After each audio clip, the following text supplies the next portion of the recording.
It's almost like have a direct line to your pathology department because you're going to want to talk to them a lot.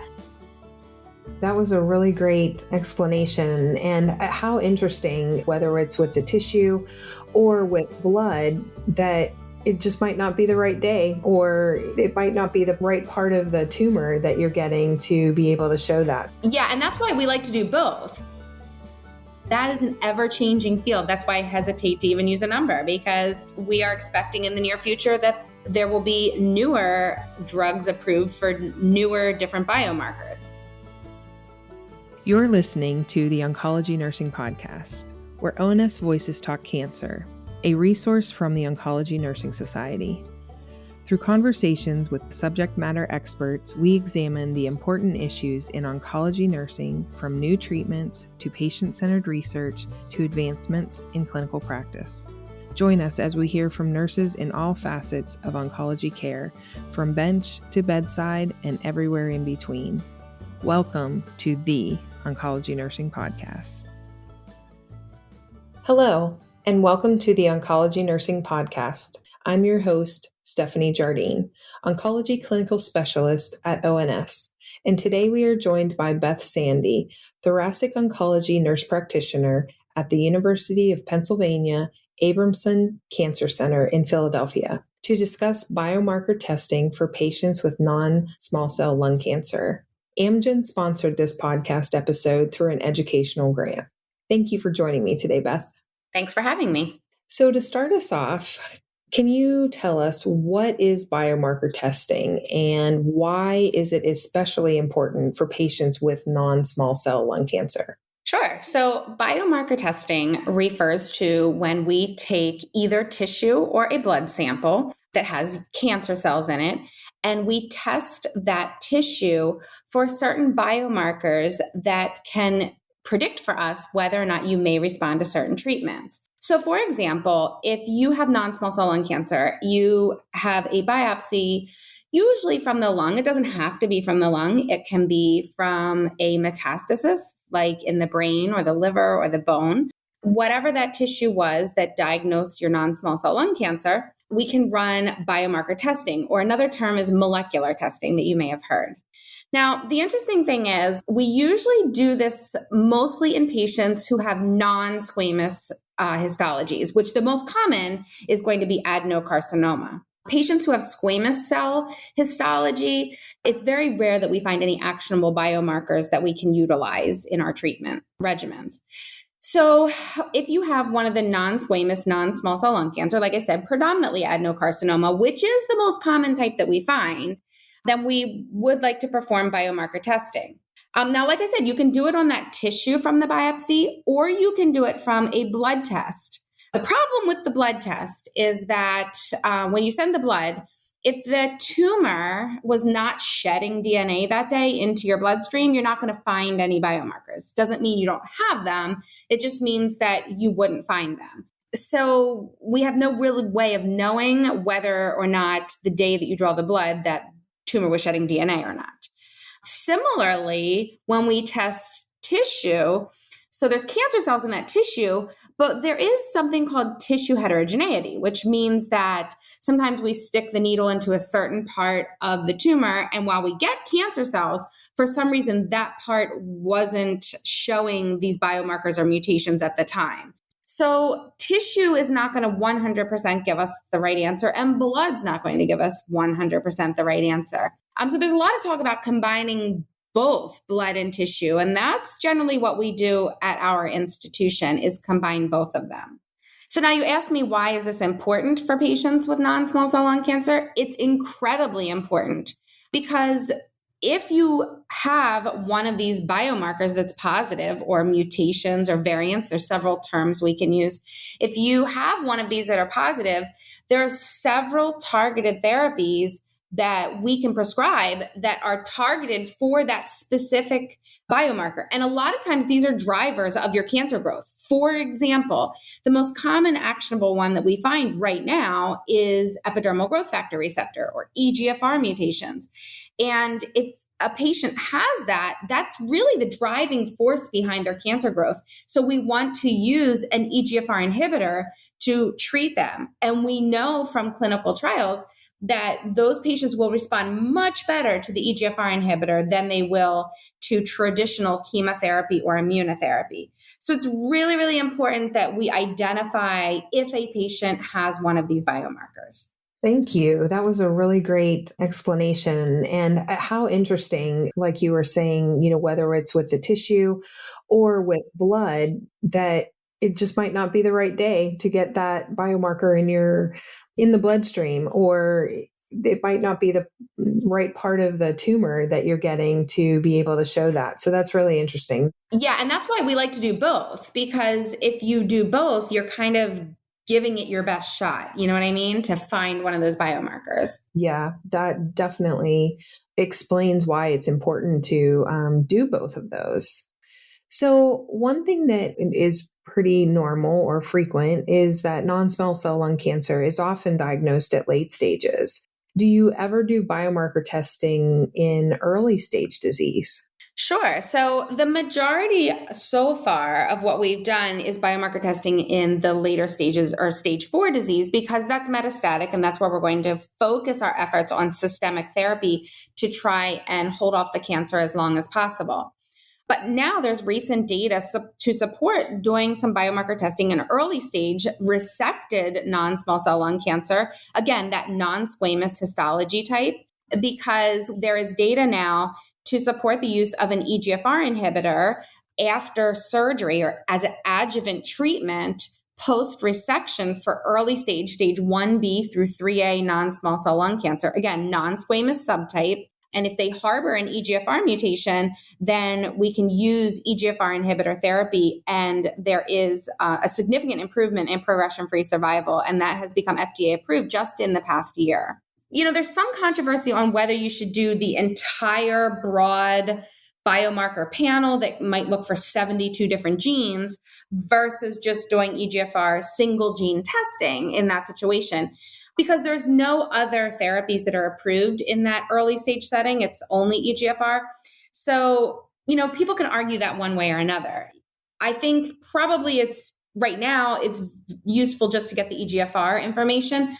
But because so many of these patients recur, greater than 50% of them are going to have a recurrence in 1 to 2 years, it might be helpful to already have the information if they had a biomarker at that time, if they recur. That being said, if they recur, a lot of times we're going to rebiopsy anyway and repeat the biomarker testing.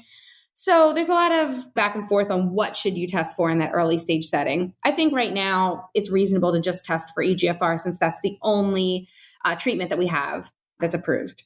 Yeah, I could see where the logic behind, if you're doing this early stage and that they already have disease, why wouldn't you just go ahead and do everything? But, that makes a lot of sense. If that's the treatment of choice or the only approved treatment right now, why you would want to, just do that. And like you also said, you do rebiopsy. So you would be almost doing that confirmation testing at recurrence. Yeah, we would do it anyway if they would recur. So you talked a little bit about treatment.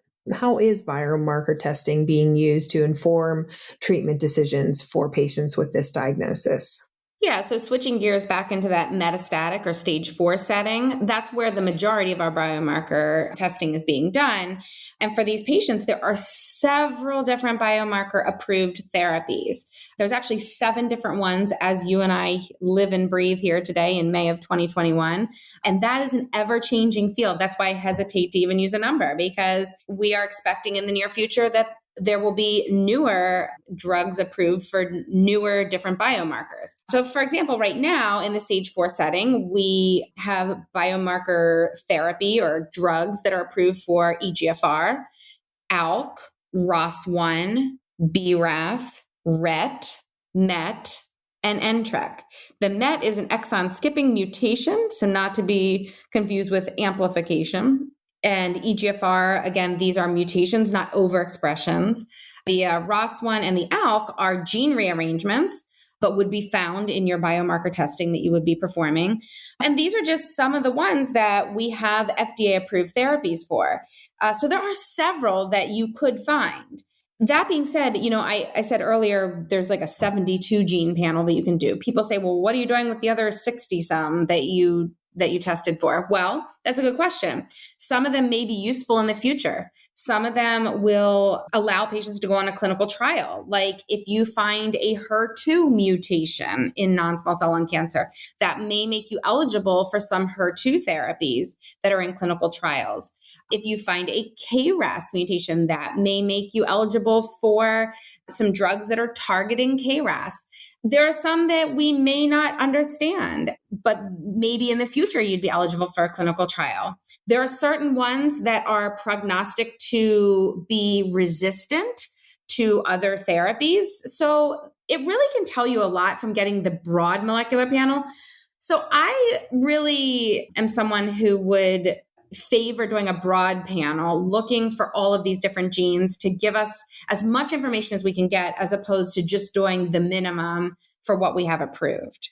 Yeah. When you're talking about all of those different ones, and it's really interesting how you said that right now, those 7 that you mentioned are the ones that we focus on, but if they have some other ones, they might be eligible for, a clinical trial that's looking, that somebody wants to look at something maybe different or treatment wise, or, how it is related to one of those other biomarkers that is in another diagnosis, but is showing promising results with another treatment. So it's just so interesting to hear about that, because there are so many different things that can influence the treatment decisions for these patients and, what their outcomes are going to be in the end. So it's really, really interesting. So you talked a little bit about, that the biomarker testing is done on tissue and in blood. What is the process for patients in this population?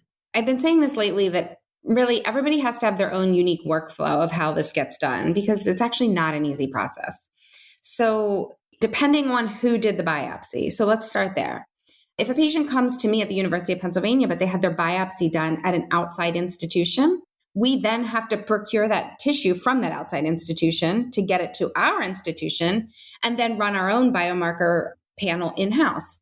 However, what if the pathologist at the outside institution or the oncologist at the outside institution already started their own biomarker testing? Because the biomarker testing takes a long time to come back. It takes 2 to 3, sometimes even 4 weeks to come back.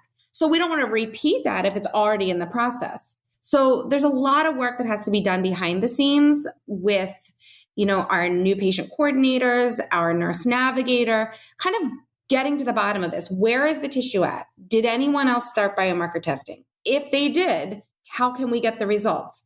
If they didn't, we need to get the tissue and start it on our own end. So there's a lot of difficulties. Now, if it's in-house at the University of Pennsylvania where I work, let's say we did the biopsy in our own institution, we have a process in place called reflex testing. Reflex testing means that when the biopsy is done, the diagnostician, whoever that is, whether it's a radiologist or a pulmonologist who's doing the biopsy, they're going to check off a box on the requisition that says, if this becomes a non-squamous non-small cell lung cancer, please automatically now test for biomarker testing, do the molecular testing. So that way, it kind of takes the job out of my hands so that we don't have to place a separate order. And then the testing is already cooking so that by the time we see the patient, hopefully we now have the results, or at least the results are soon to get back to us. So we've really found that this reflex testing process has been very helpful to help us get timely diagnoses. And it just minimizes the extra work that we all had to go through to order it. Now, on the flip side of that, we also talked about the liquid biopsy or the blood test that can be done. This is done by different commercial companies.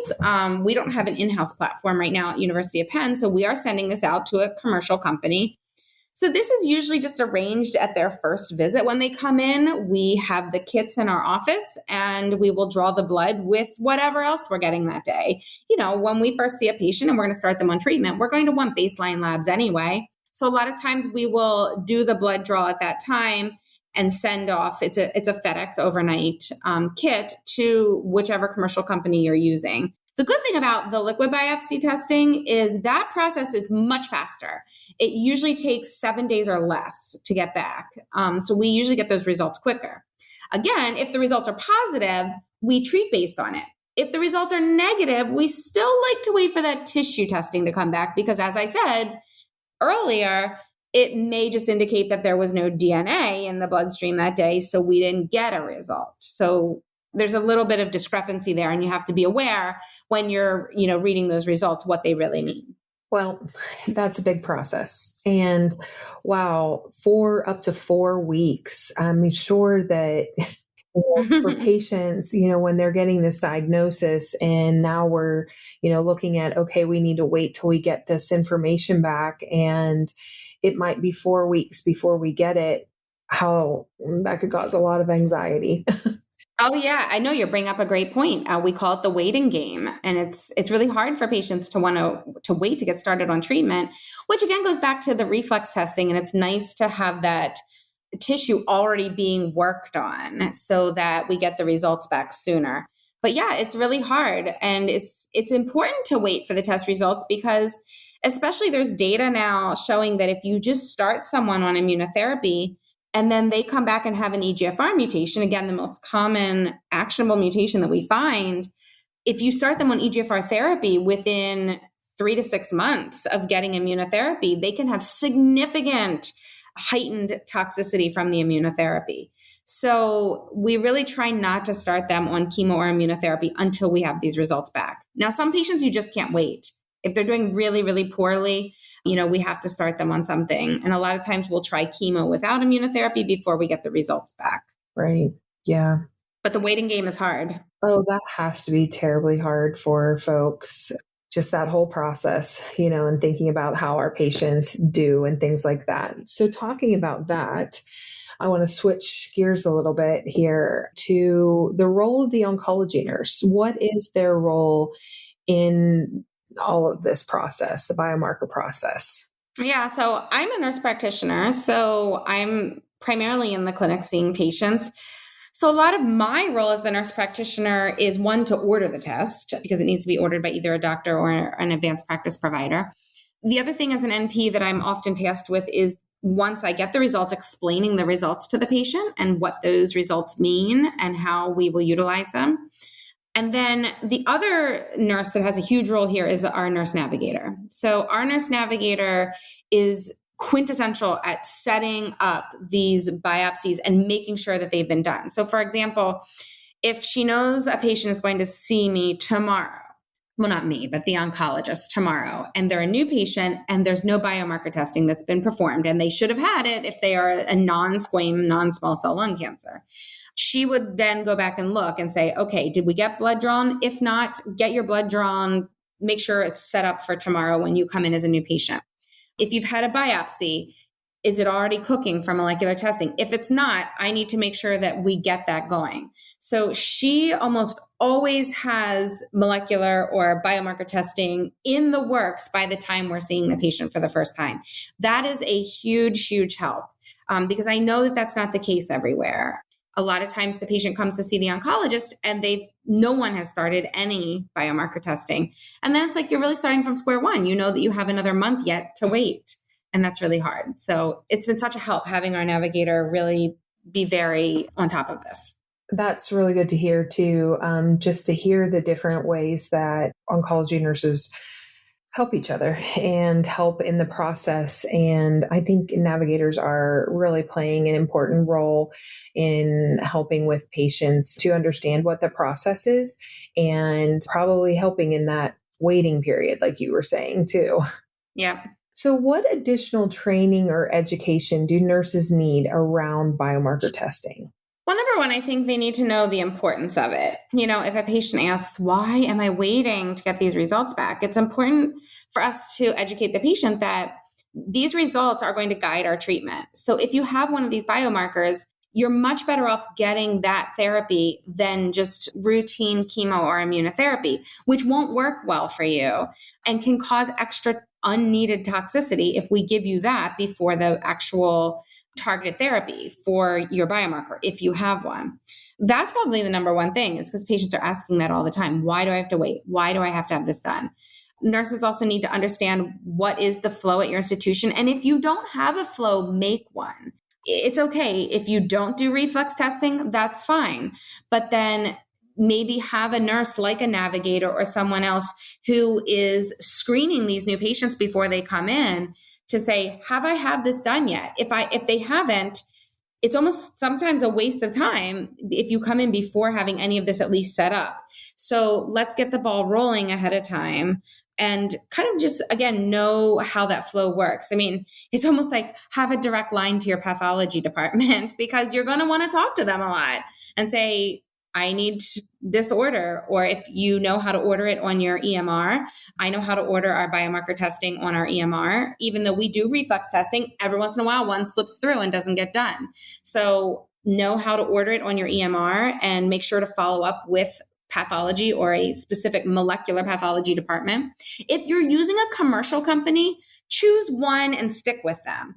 Choose a company that's reputable, who has a lot of data to back up their platform. There are several companies out there that have good, reputable data.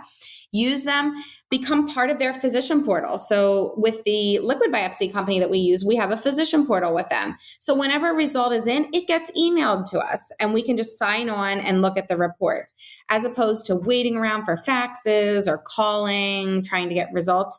So I would suggest finding the commercial company, sticking with them, have their testing kits on site, have their pre-filled out requisitions so you can just easily put the patient demographics in and send it off. And then be logged in and part of their patient portal or their physician portal so that you can get your patient's information directly from an online portal rather than waiting for, snail mail or fax machines. Yeah, that's good to know. And that's probably really good advice for nurses who maybe don't have the ability to do that testing in-house. You're probably lucky to be in a location that has that readily available to you. But for some of those smaller community or rural sites, that would probably be a really great idea, is to look into that. Even if you know that those patients might be, let's say, referred on to a larger university center or academic site like you're at, but if they can get that process started and know that the importance of having that process started, that would probably, just help the entire process for, the patient and for, someone like you who is receiving those patients from, community sites and things. So let's talk now a little bit about the patients. What guidance do you have for oncology nurses on educating patients about biomarker testing? Yeah, I think we talked about this already, just for oncology nurses to explain why it's important. The targeted therapy is going to be better tolerated, and your outcomes will be better than routine chemo or immunotherapy. And, explaining the reasons behind waiting to get the results back first. Yeah, I think those are the main things. Thanks. So again, we're going to take another turn. What are some of the notable findings from clinical trials about the future of biomarker testing for non-small cell lung cancer? Yeah, so there's a lot of drugs that are in clinical trials right now for different biomarkers that are not approved yet. I had mentioned a couple earlier, like KRAS, HER2, some rare EGFR mutations that are outside of the common ones, like exon 21 and 19 are the common ones. There are looking at other pathways, such as RAS pathways, PI3 kinase pathways, different VEGF pathways. There's just a lot of clinical trials out there, which again brings me back to do that broad molecular panel, because some of those findings may make patients eligible for other clinical trials. And then the other thing I want to note is that there's a lot of study right now, again, going back to this whether or not to do both liquid and tissue together, and trying to evaluate are we finding more biomarkers in those patients? And there are 2 clinical trials that were recently done in the past 2 years, the Nile study and Dr. Agarwal's study, which was our study out of University of Penn. And both of them showed that by doing both blood and tissue, you're finding so many more biomarkers in these patients. And it's just really important to do that because otherwise we're missing them. There are some times where we will biopsy a patient and not find an EGFR mutation, but on the blood test, we find it.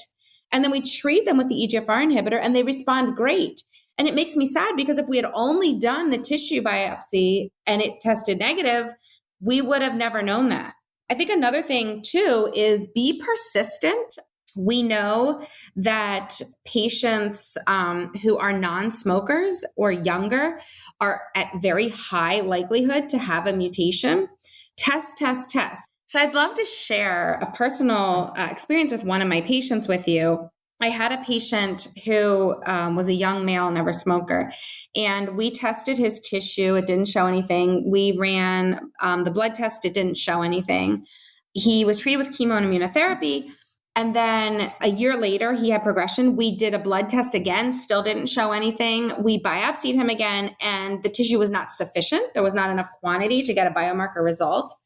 He got another treatment. He progressed again 6 months later. We re-biopsied him. So this is the 5th time we attempted treatment. And on that 3rd biopsy specimen, we were able to find an ALK gene rearrangement. And he's now on ALK therapy and doing very well. So be persistent with your testing, especially in that population of patients who's likely to have a biomarker, like those patients who are younger or never smokers. If we weren't persistent with him, we would have never found that biomarker. And now he has been doing very well on that for a long time. What a great story. And really does show the importance of, like you said, being persistent and how important that is for our patients. So can you talk about in what other ways biomarker testing is used in thoracic oncology? I mean, when you say thoracic oncology, we're still just mostly using biomarker testing in lung cancer. You can do it in patients who have squamous histology, but again, it's very rare that we would find actionable biomarkers. I have found EGFR mutations in patients with squamous cell, non-small cell lung cancer, but it's rare. And I can tell you those patients were all never smokers. So in general, I don't test every squamous patient, but if I have a patient who is young or a never smoker with squamous, I would test them and see if you find one of those actionable biomarkers. The other thing that I'll say is I've talked a lot about testing these patients up front for biomarkers, and they may have one. Let's say they have an EGFR mutation. You treat them with EGFR therapy, and let's say a year or 2 later, their cancer worsens. At that time, we often will test them again upon progression to see if there's a resistance mutation or a resistance variant that we can treat differently. For example, in EGFR, a lot of times we test again because there are certain resistance mechanisms like HER2, C797S, which there are drugs in clinical trials for both of those resistance mechanisms. Sometimes EGFR mutated non-small cell lung cancer can even transform to small cell lung cancer at progression, which is very odd and is a totally different way of treating them with small cell chemotherapy regimens. So we often will test, especially patients with EGFR mutations, at the point of progression to look for resistance mutations. Okay. Well, Beth, you have given us a lot of information today and a lot of really good information to help with folks who are working with patients who have non-small cell lung cancer. And I just have a few questions that I want to finish us out with today. And first is, what is something about biomarker testing that's not often discussed, but you wish people knew more about? I would just say that there's a lot of different implications for testing and you have to be patient. So it's, again, not just the biomarkers that we know about. We're not just testing for EGFR or ALK or RUS1. We are testing for a lot of different things. You know, every once in a while when we perform the broad molecular panel, we find a germline mutation, which means that there may be some inherited risk, and we send those patients to see the genetic counselors. Now, that's rare in lung cancer. It's much more common in things like breast cancer and ovarian cancer and colon cancer. But it happens sometimes in lung cancer. And, that can be a life-saving measure for other family members. So there are a lot of reasons to do that broad molecular panel. And then I guess the other part is having patience. Talk to your patient about being patient and waiting for those results and why that's so important. It's just such a difficult thing sometimes to put off treatment while waiting for the results. Thank you. What are common misconceptions about the process? Truthfully, I think the biggest misconception is that it's an easy process. It's really not easy. It's complex. There's a lot of moving parts. There's a lot to follow up on. So having a flow or a process in place is just super important to make this something that can be done in bulk in large amounts of patients, because lung cancer is a common cancer. It's the second most common diagnosed cancer in women next to breast cancer and men next to prostate cancer in the United States. So this is something that you're going to do a lot of, and it should be done. Like you said earlier, you might need to become really good friends with your pathology department and have them on speed dial. Yeah. And then what are resources for both patients and providers who want to learn more about biomarker testing? Yeah, there's a lot about biomarker testing on the web. I mean, I'm not going to sit here and say, hey, Google it, but there's so much out there. One that I really want to bring to light is ONS has partnered with myself and others to come up with a biomarker teaching tool for patients. And it's something that will be available online to download that nurses can give to patients. And you can go over each talking point of what is biomarker testing? Why is it important? And then at the bottom, it says, here are my results, and you write them in. And your results might be, I don't have any. And then the next line is what my treatment is. And then you write what your treatment is if you didn't have any biomarkers, or what your treatment is going to be if you did have a biomarker. So it's a really nice tool. It will be available on the ONS website. And again, there's talking points that accompany it as well for nurses that may have questions about what to say to patients when you're reviewing it. That sounds like a great resource to have. And again, like I said, I think that, those kinds of things are so important for folks who are not in the academic and, larger centers, so that they have something to go and utilize with their patients. Yep. So I just want to thank you for being with me today. You have, like I said, you've given us so much information, great information, and good examples of how this is really an important thing to do with our patients, and how, it does affect the outcomes that patients are having. Do you have any final comments for us today? Really advocate for your patients. Make sure in your practice that all these patients with non-squamous, non-small cell lung cancer are getting appropriate biomarker testing, both blood and tissue, if possible. And be persistent if you didn't find it the first time around, especially for those patients who are young, never smokers, who are more likely to have one of these mutations. Keeping in mind, all patients can have a mutation: older, younger, male, female, smoker, non-smoker. Everyone can have a mutation, so everyone should be tested. Thank you, Beth, for joining me today. I really appreciate it. Thank you for having me. Thank you for listening to the Oncology Nursing Podcast. Tell us about your favorite part of this episode by leaving a review on iTunes or wherever you downloaded your podcast. For more resources and information about oncology nursing, visit us at ons.org or voice.ons.org.